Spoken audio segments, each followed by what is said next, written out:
SSC পরীক্ষা 2026 সকল শিক্ষার্থীরা ইংরেজির দ্বিতীয় পত্র নিয়ে যারা টেনশনে রয়েছে তাদেরকে বলে দিই যে ইংরেজির দ্বিতীয় পত্রের আজকের এই ক্লাসে তোমরা যদি একেবারে কিছুই না জেনে থাকো, অর্থাৎ গ্রামার সম্পর্কে তোমার বিন্দুমাত্র ধারণা পর্যন্ত যদি না থাকে এবং পাশাপাশি তুমি যদি ইংরেজি রিডিং পর্যন্ত পড়তে নাও পারো, তারপরও আজকের ক্লাসে আমি ইংরেজি দ্বিতীয় পত্রে তোমাকে মিনিমাম 70+ মার্ক পাওয়ার সুপার টেকনিক শিখিয়ে দেব। এখানে রুলসগুলোকে এমনভাবে প্যাটার্নে করেছি, এমন সহজ ভাষায় করেছি যেন যে কোনো শিক্ষার্থী খুব অনায়াসে বুঝতে পারে। দেখো, রুলস তো তোমাদের পড়তেই হবে, এটা আমরা সবাই জানি, কিন্তু সেটা যদি টেকনিক্যালি হয় সেক্ষেত্রে আমাদের মার্ক পাওয়ার চান্সটা কিন্তু সবচেয়ে বেড়ে যায়। কারণ রুলসগুলো এমনভাবে বলে বা এমনভাবে অন্যরা বলি যে তোমরা সেই কথাগুলো তোমাদের মাথার উপর দিয়ে চলে যায়। এমন শিক্ষার্থী রয়েছে যারা টেন্সের নাম তো শুনে যায় কিন্তু টেন্স চেনেই না। এখন তাকে যদি আমি টেন্স সম্পর্কে বলি তাহলে সে তো বুঝবে না, সে যেটা বুঝবে সেই ওয়েতে, সেই সহজ ভাষায় আজকের এই ক্লাসে আমি তোমাদের ইংরেজি দ্বিতীয় পত্রের সুপার টেকনিক সহ ক্লাসটি নিচ্ছি। তো চলো আমরা আজকের এই ক্লাসে দেখব ইংরেজি দ্বিতীয় পত্র কারা, যারা ইংরেজি উচ্চারণ পর্যন্ত অর্থাৎ রিডিং পর্যন্ত ভালো করে পড়তে পারে না, ঠিক আছে, সেই সকল শিক্ষার্থীকে, যারা ইংরেজি কি করতে পারে না, রিডিং পর্যন্ত পড়তে পারে না, সেই সকল শিক্ষার্থীকে আজকে আমরা ইংরেজিতে মিনিমাম 70+ মার্ক অর্জন করাবো। ইংরেজি সেকেন্ড পেপারে যে এই সাজেশনটা রয়েছে, এই সাজেশনটা 100% তুমি কমন পাবে না নিঃসন্দেহে, এবং এখানে বেশ কিছু গোপন টেকনিক রয়েছে যে টেকনিকগুলো আমরা তোমাদের সাথে শেয়ার করব। একবার যদি এই টেকনিকগুলো তুমি শিখে নিতে পারো, শুধুমাত্র যে এই পরীক্ষা নয়, তুমি যদি ফাইনাল পরীক্ষাও দাও সেখানেও তুমি এই টেকনিকগুলো খুব সহজেই ইউজ করতে পারবা। তোমরা যদি দেখো আমাদের ইংরেজি প্রথম পত্রে প্রায় 7 লাখ শিক্ষার্থী কিন্তু সেই ভিডিওটি দেখেছিল, পাশাপাশি প্রত্যেকটা শিক্ষার্থী কিন্তু উপকৃত হয়েছে এবং আমাদের সাজেশন থেকে কিন্তু 100% প্রশ্নপত্র কমন হয়েছে। এবার চলো আমরা যাব ইংরেজি সেকেন্ড পত্র নিয়ে। এবার আমাদের সেকেন্ড পত্রে প্রথমে আমরা যেটা দেখব রিটেন অংশ, কেননা যে সকল শিক্ষার্থীরা উইক বা দুর্বল, যারা উইক বললে অনেকে বলবো না, দুর্বল, যে সকল শিক্ষার্থীরা দুর্বল সেই সকল শিক্ষার্থীরা আসলে তোমার কি রিটেন অংশকে টার্গেট করে মিনিমাম 5 মার্কের জন্য, যা ভাবে যে আমি ওই জায়গাটা অন্তত যদি 5 মার্কটা তুলতে পারতাম, হ্যাঁ সেই ক্ষেত্রে তোমাদের এখানে ফোকাস করা উচিত। তবে ফার্স্টে আমি বেশ কিছু গুরুত্বপূর্ণ প্যারাগ্রাফ দেখাচ্ছি যেগুলো তোমাদের পড়লেই হয়ে যাবে, তুমি 100% টেস্টে কমন পেয়ে যাবে, কারণ নিঃসন্দেহে থাকো। বাট যারা এইগুলোও পড়তে পারবে না তাদের জন্য আমার কাছে বিকল্প রয়েছে। বাট আগে আমি সাজেশনটা ক্লিয়ার করবো। প্রথমে তোমাকে পড়তে হবে tree plantation, deforestation, drug addiction, a book fair, তারপর তোমাকে পড়তে হবে school magazine, the important of early rising, traffic jam, তারপর হলো ওয়াটার পলিউশন, এখানে তোমাকে পড়তে হবে a winter morning, a rainy day, a tree stall, your school library বা আওয়ার স্কুল লাইব্রেরি, তারপর হলো তোমার ট্রাফিক জ্যাম যেটা আমি এখানে আরেকবার দিছিলাম হয়তোবা, farmer life, our national flag, A moon night light. তো এখানে যেগুলো আছে সবগুলো এসে গুরুত্বপূর্ণ, কেউ কারো থেকে কম গুরুত্বপূর্ণ না। বিগত 10 বছরে, বিগত 10 ইয়ার্সে, ঠিক আছে, এই প্রশ্নগুলো সবচেয়ে বেশিবার আসছে, মানে এইখান থেকে তুমি কমন পাবা নিঃসন্দেহে থাকো। এখন প্রশ্ন হলো ভাইয়া আমরা একদিনে এতগুলো পড়তেই তো পারবো না, এখন কি করা যায়? হ্যাঁ, তোমাদের জন্য আমার কাছে রয়েছে, তুমি কিভাবে এইখানে এতগুলো না পড়েও মার্ক অর্জন করতে পারবা সেগুলো আমি বলবো। তবে আগে আমি সাজেশনটা ক্লিয়ার করব।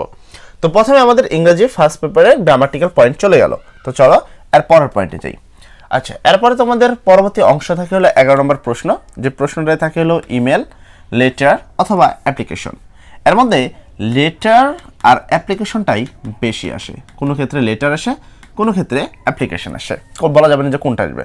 এখন প্রশ্ন হলো যদি লেটার আসে সেক্ষেত্রে পড়বা হলো প্ল্যান আফটার এসএসসি এক্সামিনেশন, ঠিক আছে, 2 নম্বর হিসেবে পড়বা benefits of reading news paper, তারপর হলো থ্যাঙ্কস ফর বার্থডে গিফট, 3 নম্বর হিসেবে পড়বা ইম্পর্টেন্স অফ ফিজিক্যাল এক্সারসাইজ, 4 নম্বর হিসেবে পড়বা invite your friend to spend summer vacation, অর্থাৎ সামার ভ্যাকেশন পড়বা থ্যাঙ্কস ফর হসপিটালিটি, তারপর পড়বো হলো the progress of students for upcoming exam, তারপর তোমাকে পড়তে হবে কংগ্রাচুলেশন অন ব্রিলিয়ান্ট সাকসেস, তারপর তোমাকে পড়তে হবে bad effect of using mobile phone.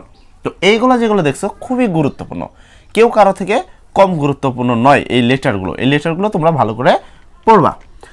এরপরে আসি আমরা অ্যাপ্লিকেশনে। অ্যাপ্লিকেশনে আমি বেশ কিছু দিব না, যদি অ্যাপ্লিকেশনে বেশি আসে, তুলনামূলক লেটার থেকে অ্যাপ্লিকেশন বেশি আসে, তবে অর্ধবার্ষিকী আমরা দেখতে পাচ্ছি যে সেখানে আমাদের কিন্তু লেটারটা আসছে, তার মানে এখানে অ্যাপ্লিকেশন আসতে পারে। আচ্ছা, অ্যাপ্লিকেশনের ক্ষেত্রে মাস্ট বি পড়বে এটা সেটিং আপ এ ক্যান্টিন, তারপরে তোমার setting up a computer club অথবা ডিবেটিং ক্লাব, তারপর হলো সেটিং আপ এ ইংলিশ ল্যাঙ্গুয়েজ ক্লাব। এই যে 4-5টা আছে, এই 5টা একটা ফরম্যাটের সাহায্যে কিন্তু আমরা লিখতে পারি। যদিও অনেক কিছু আছে যে একটা ফরম্যাটের সাহায্যে লেখা যায়, বাট এই 5টাকে আমরা একটা ফরম্যাটের সাহায্যে লিখলে সেখানে আমরা ফুল মার্ক পাবো। এখন কথা হলো ফরম্যাটটা কোথায়, সেটা আমি দেখাচ্ছি। তারপরে পড়বা হলো permission to go on a study tour, enhancing library অথবা কমন রুম ফ্যাসিলিটিস। তারপর তোমাকে পড়তে হবে অ্যাপ্লিকেশন ফর হেল্প, তোমার কি for the poor fund. Last হলো অ্যাপ্লিকেশন ফর টিসি। তো এই কটা তোমাকে পড়তে হবে, এই কটা পড়লে মোটামুটি এখান থেকে তুমি কমন পেয়ে যাবা। এবার এর পরবর্তী আছে হলো তোমাদের শর্ট কম্পোজিশন। আমি সবার আগে রিটেন অংশগুলো শেষ করছি। প্রশ্ন নম্বর 12 রিটেন অর্থাৎ হলো শর্ট কম্পোজিশন। শর্ট কম্পোজিশনে তুমি কি পড়বা? আর আমি আগে থেকে বলি যে সকল শিক্ষার্থীরা দুর্বল তারা সবচেয়ে বেশি গুরুত্ব দিবা হলো এই পয়েন্টগুলোতে, অর্থাৎ হলো রিটেন অংশে। এখন তোমরা যদি এতগুলো করে পড়তে না পারো, আমি যদিও খুব অল্প দিচ্ছি, এমন না যে এটা খুব বেশি, বাট গ্রামের শিক্ষার্থীদের জন্য এগুলো অনেকটাই বেশি হয়ে যায়। তারা একটাই তো পড়তে পারবে না, তো এতগুলো কিভাবে পড়বে? তাদের জন্য আমার কাছে সুপার টেকনিক রয়েছে, বাট আমার যেহেতু আগে সাজেশন কমপ্লিট করতে হবে, আমি আগে সাজেশনটা দিয়ে তারপর এই বিষয়গুলো ক্লিয়ার করবো। আচ্ছা, তারপরে বিষয় the importance of reading news paper. তারপর তোমাকে এখানে পড়তে হবে the seasons of you like must. তারপরে the importance of physical exercise. 3 number বিষয় পড়তে হবে এম অফ লাইফ বা your aim of life. Duties of a students. তারপর হলো computer. A journey you have recently made enjoy, অর্থাৎ journey by board, journey by train, এগুলো সব ঠিক আছে। তারপরে তোমার কি ইয়োর ফেভারিট হবে। তারপর হলো ডিসিপ্লিন। তো এই কটা পড়তে হবে, মোটামুটি এই কটা থেকে কমন পেয়ে যাবা, আর তেমন কিছু পড়ার প্রয়োজন নেই। তারপরে আসে হলো গ্রামাটিক্যাল পয়েন্ট, অর্থাৎ গ্রামার। এখন গ্রামারের যে বিষয়টা, গ্রামারে আমি যদি বলে দিই যে ভাইয়া এই বোর্ডগুলো পড়ো, এই বোর্ডগুলো পড়ো, তুমি কিন্তু কখনোই পারবা না। এখন প্রশ্ন হলো তাহলে আমি গ্রামারে করবো কি?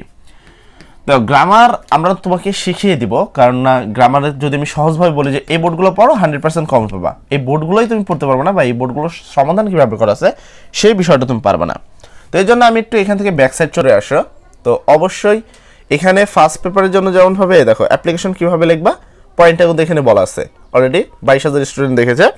এবং ইংরেজি দ্বিতীয় পত্র যারা পারো না বা যে সকল শিক্ষার্থীর পারো না, আমি একটু তোমাদের দেখাবো। দেখো এখানে আমি এখানে মার্ক করছি, ঠিক আছে। তো এখানে তোমার মার্কে এখানে দেখো 22,000 শিক্ষার্থীরা রয়েছে। আমি যদি এখানে না ভুল না করি, এখানে 22,000 প্লাস শিক্ষার্থীরা তোমার এই অ্যাপ্লিকেশন যে সিস্টেমটা মানে মুখস্থ না করে, আমি তো অ্যাপ্লিকেশন দাগিয়ে দিছি, এখন সবগুলোকে আমরা একটা কৌশলে কীভাবে লিখবো সেই জিনিসটা এখানে দেওয়া আছে। পাশাপাশি আমি যদি একটু নিচের দিকে আসি, এখানে দেখো এসএসসি 2026 ইংরেজি দ্বিতীয় পত্র না পড়েও কীভাবে 60+ মার্ক পাবা সেই বিষয়ে সুপার টেকনিক দেওয়া আছে। তুমি শুধু যদি টেকনিক শিখো তাহলেই হবে। মোটামুটি 2 ঘন্টা 13 মিনিটের একটি ভিডিও আমি এখানে বেস্ট দেওয়ার চেষ্টা করছি আমার। তো এখানে দেখো তোমার কত 1 2 3, অর্থাৎ হলো 1 2 3K, অর্থাৎ 1,23,000 শিক্ষার্থীরা এই ভিডিওটা দেখেছে, যা তোমাদের জন্য বিপুল পরিমাণ প্রয়োজন। এখন প্রশ্ন হলো এই ভিডিওটা কি আসলে তোমাদের কাজে লাগবে? তো সেক্ষেত্রে আমরা যদি এই ভিডিওটার ভিতরে প্রবেশ করি, আচ্ছা এখানে আমরা যদি আসি, ঠিক আছে। এই ভিডিওটা আমি তখন নিয়েছিলাম যখন মনে করো আমার মোটামুটি 2 মাস আগে, তখন আমার কাছে স্মার্ট বোর্ড ছিল না। দেখো এখানে প্রত্যেকটা পয়েন্ট সুন্দর করে গ্রামাটিক্যাল যে পয়েন্টগুলো আছে রুলস সহ, দেখো কোনো কথা হবে না বস, এখানে কিন্তু ইজিলি আমি লিখে দিছি। দেখো প্রতিটা পয়েন্ট এমনভাবে বলছি যে এভরিবডি এভরিওয়ান, এই যে জিনিসগুলো আছে, ঠিক আছে, কোনো কথা হবে না, কোনো কথা হবে না বস, ঠিক আছে, সরাসরি মুখস্থ। এভরিবডি এভরিওয়ান অল যদি থাকে তুমি ডোন্ট দিয়ে লিখে দিবা। কোন ক্ষেত্রে? এটা হয়তো আবার ট্যাগ কোশ্চেনের ক্ষেত্রে, আমার যতটুকু মনে আছে ট্যাগ কোশ্চেনের ক্ষেত্রে হবে। তারপরে কি নোবডি নো ওয়ান নান যদি থাকে তুমি লিখবা ডু দে, কোনো কথা নেই। লেটস বা লেটাস থাকলে তুমি লিখবা শ্যাল উই, আর লেট দ্বারা শুরু হলে তুমি লিখবা উইল ইউ। এখানে এক্সাম্পল হিসেবে দেখানো হয়েছে এভরিবডি বিলিভস দিস ট্রু। এখানে যেহেতু এভরিবডি দ্বারা শুরু হয়েছে তার মানে ট্যাগের উত্তর হবে ডোন্ট দে, যেখানে আমি ইজিলি এখানে বলছি। তারপর এভরি মাদার, দেখো এখানে এভরিবডি এভরিওয়ান অল লিখছিলাম, বাট মাদার কিন্তু লিখে নেই। মেন কথা এভরি থাকলেই উত্তর হবে ডোন্ট দে, ঠিক আছে। তো এই পয়েন্টগুলোকে আসলে এখানে ইজিলি ভালো করে বুঝাই দেওয়া আছে প্রত্যেকটা পয়েন্ট। পাশাপাশি আমি তোমাদের এখানে কিছু ছেলেপিলের কমেন্ট দেখাবো, যেখানে কমেন্টগুলো যদি খেয়াল করো। আচ্ছা এখানে ফার্স্ট কমেন্ট যেটা দেখছো যে কে কে আজান শুনেছে, মানে আজান শুনতে ভালো লাগছে, আমি হয়তো সেই জায়গায় ছোট একটু বিরক্তি নিয়েছি, কারণ আমরা অবশ্যই মুসলমান হিসেবে আজানকে সম্মান করি, ওই সময় কোনো কাজই করি না। তো এখানে বলো তোমরা যারা এখানে ভিডিওগুলো দেখছো, দেখো বস পানি পানি এ প্লাস না নিয়ে বের হবো না ইনশাল্লাহ। তার মানে এখানে কি মোটামুটি আমি সবচেয়ে সহজভাবে মানে এতটুকু বলতে পারি যে আমি আমার ক্লাসে, যেহেতু আগে তো স্মার্ট বোর্ড ছিল না, যদি আমি একজন বিএসসি রাসেল, তো বিএসসি আসলে ডিপার্টমেন্ট অফ ম্যাথামেটিক্স, তারপরে আমি সবচেয়ে ভালো ম্যাথামেটিক্স এবং সায়েন্সের সাবজেক্টগুলো পারি। বাট ইংরেজি দ্বিতীয় পত্র বা ইংরেজি সম্পর্কে আমি সবচেয়ে শর্টকাট ওয়েগুলো শেখাতে পারবো, যার মাধ্যমে তুমি যে কোনো শিক্ষার্থীরা বুঝতে পারবা যে ইংরেজি এত সহজ কেন। তুমি যদি ভালো করে দেখো, আমি প্রত্যেকটা কমেন্ট দেখাবো, আমি কোনো কমেন্ট কখনোই স্কিপ করি না, কোনো কমেন্ট কখনো কাটি না, কারণ ব্যাড কমেন্ট করবা, তুমি যে ব্যাড কমেন্টটা করবা সেই কমেন্ট আমাকে শেখায় যে আমার এই জায়গায় ভুল রয়েছে, সেই জায়গাটা আমি আবার পরবর্তীতে সংশোধন করি। দেখো এত সুন্দর করে বুঝান, এখন তো সহজ লাগছে। তো বিষয়টা দেখো, প্রতিটা কমেন্ট আমি কোনো কমেন্টে কখনো কাটি না, আমি যেমনটা বললাম, ঠিক আছে। তুমি আইসা আমার এখানে খারাপ কমেন্ট করবা, আমি ওইটাকে কখনোই খারাপভাবে নিই না, আমি ওইটাকে এইভাবে নিই যে তোমার ওই খারাপ কমেন্টটা সবসময় আমার জন্য প্রেরণা, আমি চাই ওই জায়গাগুলোকে সলভিং করতে। তো দেখো আসলে দেখো স্যার আপনি যে ক্লাস করান পুরো রিয়ালিটি ক্লাস এবং মারাত্মক, প্রতিটা তুমি এখানে ভালো করে দেখবো, প্রতিটা ক্লাসে আমি বেস্ট দেওয়ার চেষ্টা করি। তো আসলে এখন প্রশ্ন হলো ভাই গ্রামার তুমি যদি এই 2 ঘন্টার ক্লাসটা না দেখতে পারো, ধরো 2 ঘন্টা, আমি চাইলে কিন্তু ক্লাসটা আবার নিতে পারি, যেহেতু আমার কাছে বোর্ড আছে, আমি চাইলে 2-3 ঘন্টা তোমাদের সাথে কথা বলে আবার ক্লাস নিতে পারি। কিন্তু আমার যেহেতু আমি ম্যাথস তারপর সায়েন্সের ক্লাসগুলো নিতে পারিনি, তখন আমার কাছে স্মার্ট বোর্ড ছিল না, তো আমি ইংলিশগুলো নিতে পারছি। তো এখন আমি ইংলিশ ক্লাসগুলো নিব না, আমি সায়েন্সের ক্লাসগুলো এবং বাকি ক্লাসগুলো রেডি করছি। তো তোমরা এই জায়গায় এসে অবশ্যই এই ভিডিওর যেই লাইনগুলো তুমি দেখতে পাচ্ছ, যে ভিডিওটা, এই ভিডিওর দেখবা ডেসক্রিপশনে, তোমাদের এই ভিডিওর ডেসক্রিপশনে তুমি খুব ইজিভাবে এই ভিডিওর তুমি লিঙ্ক পেয়ে যাবা। পাশাপাশি যদি তুমি কমেন্ট সেকশনে যাও, ফার্স্ট কমেন্টে আমাদের দেওয়া থাকবে, সেখান থেকে তুমি খুব ইজিতেই এই ভিডিওটা দেখে নিতে পারবা। আশা করি তুমি বুঝতে পারছো। সবাই ভালো থাকবা, সবার পরীক্ষা যেন সুন্দর হোক। আসসালামু আলাইকুম।